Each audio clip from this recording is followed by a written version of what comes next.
Hello and welcome to all of you.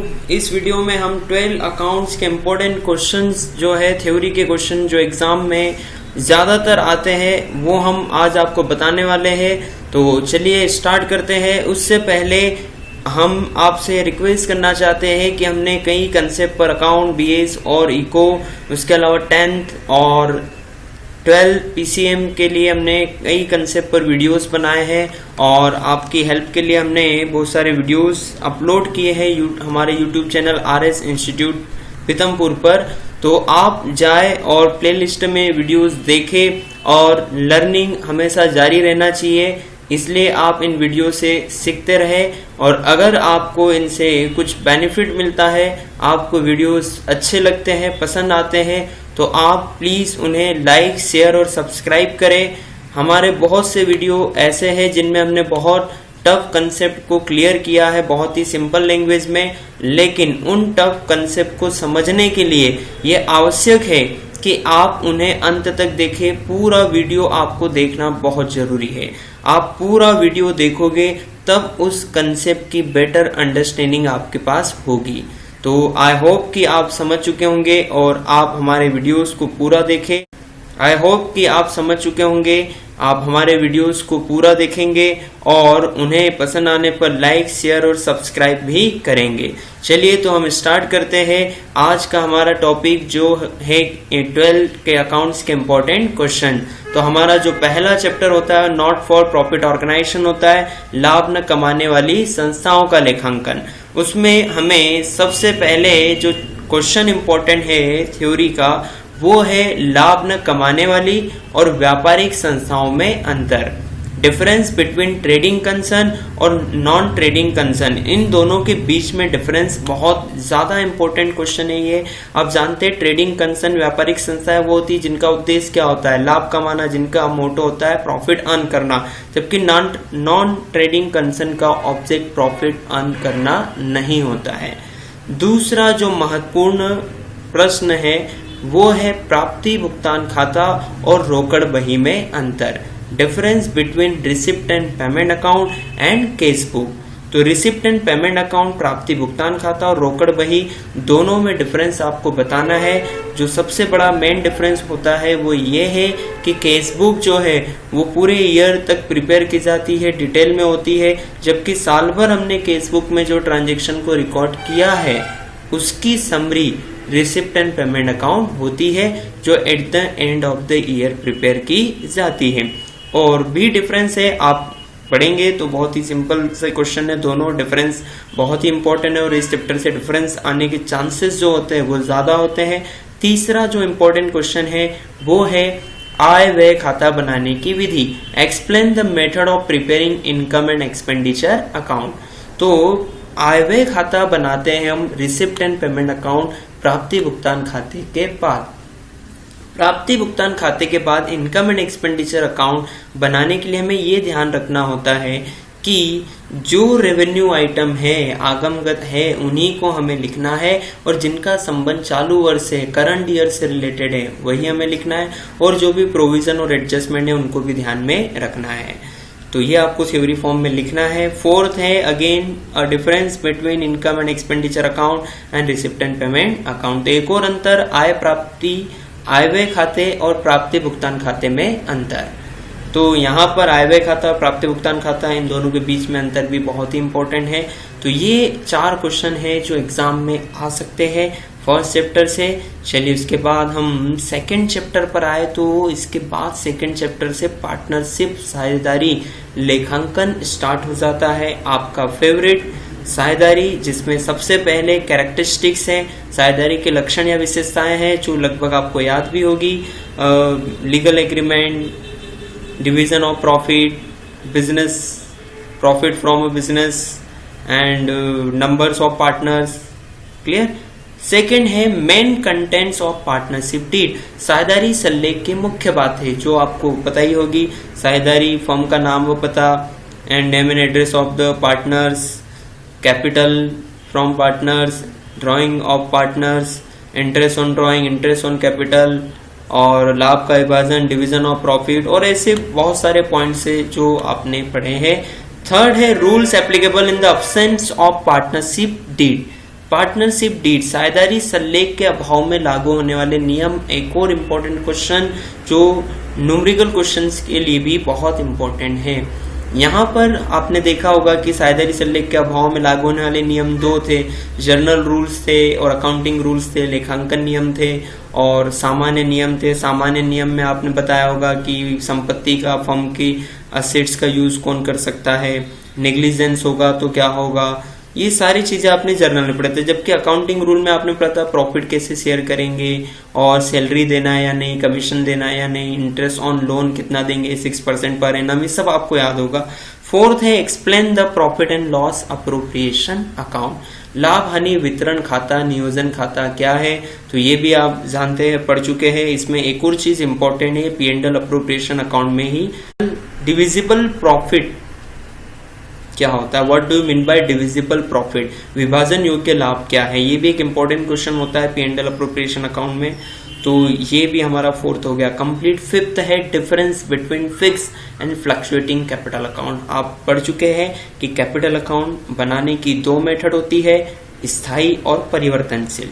Fix capital account method, fluctuating capital account method. आपको दोनों के बीच में difference बताना है। तो ये हमारा सेकंड चैप्टर साझेदारी लेखांकन अकाउंट पार्टनरशिप अकाउंटिंग के इंपॉर्टेंट क्वेश्चंस हमने देखे। उसके बाद हम आगे बढ़े तो हमारा सेकंड चैप्टर जो है साझेदारी फर्म का पुनर्गठन। साझेदारी फर्म का पुनर्गठन, तो यहाँ पर हमने देखा था रिकंस्टिट्यूशन ऑफ पार्टनरशिप फर्म। तो कितनी कंडीशन में होती है रिकंस्टिट्यूशन, ये आप सभी जानते ही है। जब प्रॉफिट शेयरिंग रेशो चेंज हो, लाभ विभाजन अनुपात में परिवर्तन हो, या कोई पार्टनर एडमिट हो, नए साझेदार का प्रवेश हो, या डेथ मृत्यु हो, रिटायरमेंट निवृत्ति हो किसी पार्टनर की, या दो फर्म आपस में एकीकरण हो जाए, अमालगमेशन हो जाए, तो उस कंडीशन में रिकंस्टिट्यूशन होता है। इसमें सबसे इंपॉर्टेंट क्वेश्चन आपका जो रहेगा वो रहेगा difference between sacrificing and gaining ratio, त्याग का अनुपात और लाभ प्राप्ति अनुपात में अंतर। तो यहाँ पर आपको डिफरेंस पूरे बताने हैं, थ्योरी फॉर्म में आपको ये क्वेश्चंस का सॉल्यूशन लिखना है। और सेकंड है explain the causes of origin of goodwill. ख्याति के उत्पन्न होने के कारण वो कौन से कॉसेस है जिससे गुडविल अराइज होती है, उन्हें आपको एक्सप्लेन करना है। जैसे behaviour of the owner, location of the business, branding image, ये आपको क्या करना है, एक्सप्लेन करना है। थर्ड जो इंपॉर्टेंट होता है वो explain the types of goodwill, ख्याति के प्रकार। तो यहाँ पर ख्याति के प्रकार या ख्याति के प्रकृति भी लिखा हो तो आपको यहाँ पर एक्सप्लेन करना है। नेचर ऑफ गुडविल भी आपसे पूछा हो तो यहाँ पर आपको explain the nature of goodwill हो तो यहाँ पर आपको लिखना है dog goodwill, cat goodwill, rat goodwill, इन्हें आपको क्या करना है, एक्सप्लेन करना है। कुत्ते के स्वभाव वाली ख्याति, चूहे के स्वभाव वाली ख्याति और बिल्ली के स्वभाव वाली ख्याति। उसके बाद फोर्थ है method of valuation of goodwill. ख्याति के मूल्यांकन के संबंध में विशिष्ट विधियों का वर्णन कीजिए। तो यहाँ पर ख्याति के मूल्यांकन के संबंध में जो विधियां उनका वर्णन करना है। यहाँ पर आपको जो मेथड है गुडविल के वैल्यूएशन की, उनको थ्योरी फॉर्म में समझाना है, मतलब फॉर्मूले भी लिखने हैं, उन फॉर्मूलों को आपको एक्सप्लेन भी करना है। आप यहाँ पे लिख सकते हो औसत लाभ विधि, एवरेज प्रॉफिट मेथड है, सुपर प्रॉफिट मेथड है, सुपर प्रॉफिट की कैपिटलाइजेशन मेथड है, अधिलाभ विधि, पूंजीकृत विधि और एन्युटी मेथड आप समझा सकते हैं। यहाँ पर वार्षिकी विधि और वेटेड एवरेज मेथड, भारित औसत विधि, ये सब आपको क्या करना है, एक्सप्लेन करना है। तो बहुत इंपॉर्टेंट क्वेश्चन है फोर्थ नंबर का। तो इस प्रकार से हमारा तीसरे चैप्टर के भी सारे इंपॉर्टेंट क्वेश्चंस कंप्लीट हुए। फोर्थ चैप्टर पर हम आएंगे तो नए साझेदार का प्रवेश एवं निवृत्ति या मृत्यु। तो यहाँ पर हमने क्या किया है, नए साझेदार का एडमिशन जो है, प्रवेश है, वो भी ले लिया है, निवृत्ति भी ले ली है और मृत्यु भी ले ली है। तो तीनों चीजें यहाँ पर हम देखेंगे। तो तीनों में से इंपॉर्टेंट क्वेश्चन तीन है सिर्फ। एक तो है नए साझेदार की आवश्यकता या प्रवेश की दशाएं, need or condition of an admission of a new partner. नए पार्टनर को एडमिशन क्यों देना पड़ता है, क्या नीड होती है। तो हम पढ़ चुके हैं कंपटीशन को अवॉइड करने के लिए या डाइवर्सिफिकेशन के लिए, एक्सपांशन के लिए, बिजनेस के, फॉरेन ट्रेड के लिए, विदेशी व्यापार के लिए, प्रतिस्पर्धा को समाप्त करने के लिए, किसी पार्टनर की डेथ हो जाने के कारण जो पोस्ट है उसको फिल करने के लिए, या किसी पार्टनर के रिटायरमेंट के कारण कमी हो जाती है एक पार्टनर की तो उसको फुलफिल करने के लिए, ये need or condition of an admission of a new partner है। फिर सेकेंड है causes of retirement of partners, साझेदार की निवृत्ति के कारण। तो क्या कारण है एक साझेदार की निवृत्ति के? तो आप सभी जानते हैं उसका स्वास्थ्य अच्छा नहीं है, या फिर वो उसकी उम्र ज्यादा हो चुकी है, या कोई और निजी कारण हो, या फिर वो अपना खुद का बिजनेस करना चाहता हो, ये आपको लिखना रहेगा। थर्ड है एक्सपल्शन ऑफ अ पार्टनर, साझेदारी का निष्कासन या निकाला जाना। तो रिटायरमेंट और एक्सपल्शन दोनों अलग होता है। एक्सपल्शन निष्कासित तब किया जाता है जब पार्टनर दुराचरण का दोषी हो, नेग्लिजेंस लापरवाही करता हो, रूल्स रेगुलेशन को फॉलो नहीं करता हो, तो हम उसको क्या कर सकते हैं? निष्कासित कर सकते हैं, एक्सपल्शन कर सकते हैं। तो रिटायरमेंट और एक्सपल्शन में यही डिफरेंस है। रिटायरमेंट में पार्टनर इज्जत के साथ जाता है और एक्सपल्शन में, निष्कासन में पार्टनर्स को निकाल दिया जाता है। क्लियर? तो ये हमारा चैप्टर नए साझेदार का प्रवेश, निवृत्ति या मृत्यु में कौन से इंपॉर्टेंट क्वेश्चन थे वो भी हो गए। उसके बाद हमारा पार्टनरशिप का लास्ट चैप्टर आता है साझेदारी फर्म का विघटन, डिसोल्यूशन ऑफ पार्टनरशिप फर्म। तो इसमें मोस्ट इंपॉर्टेंट क्वेश्चन है difference between dissolution of partnership and dissolution of partnership firm. साझेदारी के विघटन और साझेदारी फर्म के विघटन में अंतर बहुत इंपॉर्टेंट है। आप पढ़ चुके हो साझेदारी फर्म के विघटन में फर्म बंद हो जाती है, आगे नहीं चलती है, जबकि साझेदारी के विघटन में फर्म आगे चलती रहती है। डिसोल्यूशन और पार्टनरशिप कब होता है? तो वही जो कारण हमने रिकंस्ट्रक्शन के पढ़े थे, change in profit sharing ratio, admission of a new partner, retirement death of a partner. इन कंडीशन में क्या होता है? पार्टनरशिप डिसोल्यूशन होती है, फर्म डिसॉल्व नहीं होती है। फर्म डिसॉल्व होना मतलब फर्म बंद हो जाती है, सभी पार्टनर्स का आपस में संबंध विच्छेद हो जाता है। ये आपको पूरा समझाना है। सेकेंड है method or types of dissolution of firm. Firm को डिसॉल्व करने की जो मेथड है वो आपको क्या करना है? एक्सप्लेन करना है। थर्ड है difference between revaluation account and realisation account. ये भी एक बहुत इंपॉर्टेंट क्वेश्चन है। वसूली खाते और पुनः मूल्यांकन खाते में अंतर बताना है।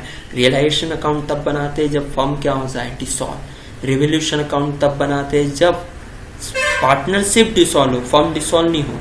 Is that clear? चलिए, तो इस प्रकार से हमारे पार्टनरशिप के भी सारे इंपॉर्टेंट क्वेश्चंस कंप्लीट हो चुके हैं। ये वो थ्योरी है जो एग्जाम में आती रहती है और आने के चांसेस भी क्या है? ज्यादा। आपको इन क्वेश्चंस में से मैक्सिमम क्वेश्चंस एग्जाम में आपको दिखेंगे। चलिए, उसके बाद हमारा स्टार्ट होता है कंपनी अकाउंट्स, कंपनी लेखे, अंशों का निर्गमन, इशू ऑफ शेयर। तो इसमें सबसे इंपॉर्टेंट क्वेश्चन सबसे पहला है first question, that is company के लक्षण या विशेषताएं, the characteristics of company. Company की कैरेक्टरिस्टिक्स, लक्षण या विशेषताएं बतानी है। तो आप सभी को याद होगी आर्टिफिशियल पर्सन, सेपरेट एंटिटी और कॉमन सील, परपेचुअल एग्जिस्टेंस, शाश्वत अस्तित्व, ये सब आप पढ़ चुके हैं, इन्हें आपको एक्सप्लेन करना है। फिर explain the types of company, company के प्रकार। तो हमने अलग अलग प्रकार पढ़ा था, समामेलन के आधार पर, जनता की रुचि के आधार पर, हमने पढ़ा था दायित्व के आधार पर, on the basis of limitation. ये सभी आपको क्या करना है? एक्सप्लेन करना है। उसके बाद हम आएंगे explain the documents of a company. तो कंपनी के प्रमुख प्रलेख कौन से वो समझाने। तो आप सभी को याद होंगे इंपॉर्टेंट डॉक्यूमेंट्स कौन कौन से होते हैं? Memorandum of association, article of association, पार्षद सीमा नियम, पार्षद अंतर नियम, प्रोस्पेक्टस प्रविवरण, स्थानापन्न प्रविवरण, प्रोस्पेक्टस, ठीक है, statement in lieu of prospectus. तो ये इंपॉर्टेंट जो डॉक्यूमेंट्स है वो आपको एक्सप्लेन करने होंगे। फोर्थ है difference between equity share and preference share, most important question, समता अंश और पूर्वाधिकार अंश में अंतर। यह इस तरीके से भी आ सकता है, difference between the equity share holders and preference share holders. बहुत ही इंपॉर्टेंट क्वेश्चन है। आपको याद होगा इक्विटी शेयर होल्डर जो होते हैं वो कंपनी के क्या होते हैं? ऑनर। प्रेफरेंस शेयर होल्डर जो होते हैं वो कंपनी के ऑनर नहीं होते हैं। इक्विटी शेयर होल्डर को वोट देने का राइट होता है, प्रेफरेंस शेयर पूर्वाधिकार को वोट मत देने का अधिकार नहीं होता है। पूर्वाधिकार अंश को पहले डिविडेंड दिया जाता है, बाद में समता को। पूर्वाधिकार अंश को पहले कैपिटल रिटर्न की जाती है, बाद में इक्विटी शेयर को। तो आपको याद होगा, ये अच्छे से आपको याद भी होगा और आप लिख कर भी आएंगे। फिफ्थ है explain the types of preference share. Preference share के टाइप्स भी बहुत इंपॉर्टेंट है, एग्जाम पर्पज से आपको याद होंगे क्या क्या टाइप्स है। तो पहला टाइप्स आपको याद होगा कम्युलेटिव प्रेफरेंस है, नॉन कम्युलेटिव, संचयी, असंचयी, कन्वर्टिबल, नॉन कन्वर्टिबल, परिवर्तित, अपरिवर्तित, अशोध्य पूर्वाधिकारांश, अशोध्य पूर्वाधिकारांश, तो ये सभी आपको क्या करना है, एक्सप्लेन करना है। चलिए उसके बाद हम आगे बढ़े तो कंपनी में नेक्स्ट है कंपनी की पूंजी संरचना। Explain the capital structure of a company. तो कंपनी का कैपिटल स्ट्रक्चर भी आपको याद होगा, ऑथोराइज्ड कैपिटल, फिर इश्यूड कैपिटल, फिर उसमें से इश्यूड में से अनइश्यूड, इश्यूड में से फिर सब्सक्राइब कैपिटल, सब्सक्राइब कैपिटल में से paid up capital, unpaid capital, called up, ये सभी चीजें आपने क्या की होगी, पढ़ी होगा, समझा होगा। क्लियर। उसके बाद 7 जो है, explain the difference between reserve capital and capital reserve. तो ये भी आपको याद होगा, जो सबसे बड़ा डिफरेंस इन दोनों के बीच में है वो ये है कि रिजर्व कैपिटल वो होती है जो अभी हमने शेयर होल्डर से मंगाई नहीं है, अनकॉल्ड अप है, और उसको तभी मंगाएंगे जब कंपनी का वाइंडिंग अप होगा, मतलब कंपनी बंद होगी, तो रिजर्व कैपिटल संचित पूंजी कहलाएगी। और कैपिटल रिजर्व वो होता है जो कैपिटल प्रॉफिट से बनता है, पूंजीगत लाभों से बनता है। चलिए ये पूरा आपको समझाना होंगे, सारे पॉइंट समझाने होंगे। उसके बाद नेक्स्ट अंशों का हरण एवं पुनर्निर्गमन। तो यहाँ पर जो नेक्स्ट चैप्टर है ना, वो है forfeiture of share and reissue of share. मतलब शेयर्स को पहले हम फॉरफीचर कर लेते हैं, हरण कर लेते हैं, फिर उसको रीइश्यू करते हैं। तो इसमें 2 ही इंपॉर्टेंट क्वेश्चन है इस चैप्टर में। पहला है rules of forfeiture of share और कैरेक्टरिस्टिक्स ऑफ वैलिड फॉरफीचर, वैध हरण की विशेषताएं, अंशों के हरण संबंधी नियम, और procedure of forfeiture of share, अंशों के हरण करने की विधि क्या है। ये 2 ही इंपॉर्टेंट थ्योरी है यहाँ पर। उसके बाद हम आ जाते हैं डिबेंचर पर, ऋण पत्रों का निर्गमन, इश्यू ऑफ डिबेंचर। इसमें इंपॉर्टेंट है ऋण पत्र की विशेषताएं, कैरेक्टरिस्टिक्स ऑफ डिबेंचर। तो याद होगी आपको कैरेक्टरिस्टिक्स, वो पूरी आपको एक्सप्लेन करना है। Difference between shares and debenture, तो शेयर्स और डिबेंचर के बीच में डिफरेंस, या फिर शेयर होल्डर्स और डिबेंचर होल्डर्स के बीच में डिफरेंस बहुत इंपॉर्टेंट है। शेयर्स वही ऑनर होते हैं, डिबेंचर होल्डर क्रेडिटर्स होते हैं, लोन प्रोवाइडर होते हैं। शेयर्स पर डिविडेंड दिया जाता है, जबकि डिबेंचर्स पर इंटरेस्ट दिया जाता है। डिविडेंड देना नेसेसरी नहीं है, सर्टेन नहीं, लेकिन इंटरेस्ट देना सर्टेन है। ऐसे ही और डिफरेंस है जो आपको याद होंगे और आप उनको अच्छे से लिख पाएंगे, क्योंकि आप पहले उन्हें बहुत अच्छे से समझ चुके हैं। 4th, explain the types of debenture. Debenture के टाइप्स आपको एक्सप्लेन करना है। तो आपने registered debenture, bearer debenture, convertible debenture, non convertible debenture, ये पढ़े ही इन्हें आपको एक्सप्लेन करना है। उसके बाद हमारा नेक्स्ट चैप्टर होता है ऋण पत्रों का शोधन, रिडम्पशन ऑफ डिबेंचर। इसमें 2 ही इंपॉर्टेंट है। Explain the source of finance for redemption of debenture, ऋण पत्रों के शोधन हेतु वित्तीय। डिबेंचर होल्डर्स को आप पेमेंट कर रहे हो, रिडम्पशन कर रहे हो, तो उसके लिए पैसा कहाँ से आएगा? तो आप नए शेयर इशू करके, नए डिबेंचर इशू करके पैसा ला सकते हो, या फिर आप जो आपके पास करंट सोर्स है वहां से पैसा ला सकते हो। ऐसी जो भी मेथड्स है, सोर्स ऑफ फाइनेंस है, उनको आपको एक्सप्लेन करना है।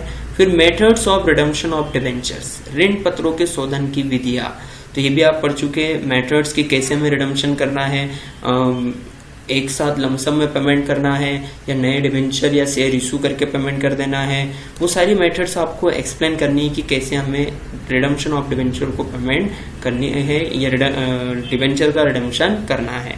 उसके बाद नेक्स्ट हम देखें चैप्टर, तो कंपनी के वित्तीय विवरण है, financial statement of a company. इसमें सबसे इंपॉर्टेंट थ्योरी फर्स्ट है essential qualities of a financial statement. एक अच्छे वित्तीय विवरण के आवश्यक गुण क्या होना चाहिए? तो तुलनात्मक होना चाहिए, कंपेटिटिव होना चाहिए, रिलेवेंट चीजें उसमें आना चाहिए। ये सभी आपको जो क्वालिटीज है वो एक्सप्लेन करना है। और उसके बाद इंपॉर्टेंट ऑफ फाइनेंशियल स्टेटमेंट, वित्तीय विवरणों की उपयोगिता या महत्व क्या है वो समझाना है। और लिमिटेशन ऑफ फाइनेंशियल स्टेटमेंट, वित्तीय विवरणों की सीमाएं क्या है वो आपको एक्सप्लेन करना है। तो 3 क्वेश्चन ही बहुत इंपॉर्टेंट है इसमें। फिर वित्तीय विवरणों का विश्लेषण, तो इंपॉर्टेंट ऑफ फाइनेंशियल एनालिसिस, वित्तीय विश्लेषण का महत्व क्या है और वित्तीय विश्लेषण की सीमाएं क्या है। तो ये तीनों जो चैप्टर है ना, ये जो वित्तीय विवरणों का विश्लेषण है, या लेखांकन अनुपात है, या ये पहला कंपनियों के वित्तीय विवरणों का विश्लेषण है, इन तीनों में ये जो सीमाएं है, लिमिटेशन है, ये बहुत इंपॉर्टेंट है। क्लियर? जैसे लेखांकन अनुपात में पहला है लेखांकन अनुपात के उद्देश्य क्या, objective of accounting ratio, advantages और यूजेस ऑफ अकाउंटिंग रेशो क्या है, लिमिटेशन ऑफ अकाउंटिंग रेशो क्या है। तीनों इंपॉर्टेंट क्वेश्चन है। तो इस प्रकार हम आगे बढ़े। तो अब नेक्स्ट हमारा जो चैप्टर है, लास्ट चैप्टर, वो है केस फ्लो स्टेटमेंट, रोकड़ प्रवाह विवरण। इसमें सबसे इम्पोर्टेंट क्वेश्चन है जो कई बार आ चुका है और इस बार भी आ सकता है, वो सेकंड नंबर वाला है, difference between cash flow statement end fund flow statement, रोकड़ प्रवाह विवरण और कोष प्रवाह विवरण में अंतर। और कभी कभार वो पूछते हैं difference between cash flow statement and cash budget, रोकड़ प्रवाह विवरण और रोकड़ बजट में अंतर। इसके अलावा और कोई भी थ्योरी इस चैप्टर से नहीं आती है। तो आज हमने देखा कि हमारे अकाउंट में थ्योरी के कौन कौन से इंपॉर्टेंट क्वेश्चन हैं और थोड़ा सा हमने रिवाइज भी कर लिया कि क्या क्या उनके आंसर हो सकते हैं। आप चैप्टर वाइज रिविजन करें और इन सारे क्वेश्चंस को याद करें तो मैक्सिमम क्वेश्चंस आपको पेपर में जो आएंगे वो यहीं से आपको दिखेंगे। आपको मैक्सिमम क्वेश्चन यहाँ पर जो आपने देखे वो पेपर में भी आपको दिखेंगे। तो आप अच्छे से प्रिपेयर करें, तैयारी करें और जो भी वीडियोस हम डालते हैं उन्हें लास्ट तक देखें, तभी आप उन्हें बेटर तरीके से समझ पाएंगे। और लास्ट में यही कहूँगा कि आप अपनी तैयारी बहुत अच्छे से करें। All the best to all of you. Thank you very much.